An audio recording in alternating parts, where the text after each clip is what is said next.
Slogan হচ্ছে মশালের ভাবনা মাদক মুক্ত পাবনা। মশাল পাবনার একটি আলোচিত স্বেচ্ছাসেবী সংগঠন, যে সংগঠন দিয়ে বহুদিন ধরেই মাদক বিরোধী কার্যক্রম পরিচালনা করছে। যেহেতু মাদকের ব্যাপক ভয়াবহতা বেড়েছে, বর্তমান গণপ্রজাতন্ত্রী বাংলাদেশ সরকার মাননীয় প্রধানমন্ত্রী এবং বর্তমান সরকার মাদককে জিরো টলারেন্স দিয়েছে। আমরা বর্তমান তরুণ সমাজকে সচেতন করবার লক্ষ্যে এবং পাবনাবাসীকে সচেতন করবার লক্ষ্যে পাবনার তরুণ সমাজ, যুব সমাজ এবং পাবনার সাংবাদিক প্রশাসন সকলকে ঐক্যবদ্ধ করে আমরা যারা মাদকের সাথে জড়িত আছেন, মাদক যারা গ্রহণ করেন, মাদক যারা বিক্রি করেন এবং মাদকের যারা ডিলার রয়েছেন, সবার কাছে আমরা আজকে মাদককে না বলুন, আমরা রেড কার্ড, পাবনা থেকে আমরা রেড কার্ড প্রদর্শন করছি। আমরা সকলে ঐক্যবদ্ধভাবে আমরা মাদক মুক্ত পাবনা করবো ইনশাল্লাহ। আমাদের কথা, মাদক ছাড়ো নয়তো বা পাবনা ছাড়ো। আপনি মাদকের সাথে জড়িত থাকবেন, আপনি পাবনাতে যুব সমাজকে নষ্ট করবেন, ধ্বংস করবেন, সে সুযোগ আমরা কোনোভাবে দিতে পারি না।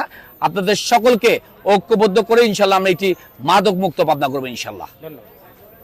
জানেন, আমরা প্রায় 1015 জন মাদক সেবী বা মাদকের সাথে যারা জড়িত ডিলার বা এর সাথে নেপথ্যে যারা রয়েছে তাদেরকে আমরা গ্রেপ্তার করতে সমর্থ হয়েছি এবং এই অভিযান আমাদের চলমান রয়েছে।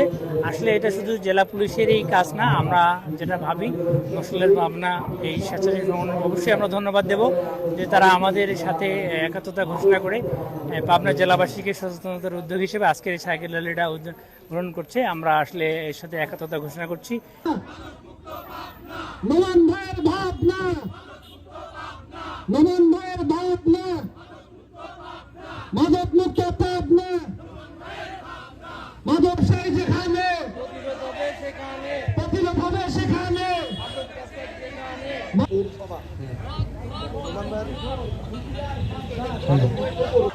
মাদক মুক্ত পাবনা, মাদক মুক্ত পাবনা, নমন ভাইয়ের ভাবনা।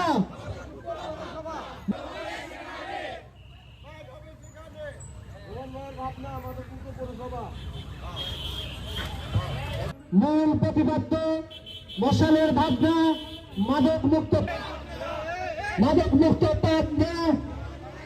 এই যে সামাজিক কাজের উদ্যোগটা, সেই আমাদের প্রিয় ছোট ভাই ডক্টর আহমেদ মোস্তফা রহমান, 1015 জন মাদক সেবী ডিলার বা যারা এর নেপথ্যে রয়েছে তাদেরকে আমরা অভিবাদন জানাই।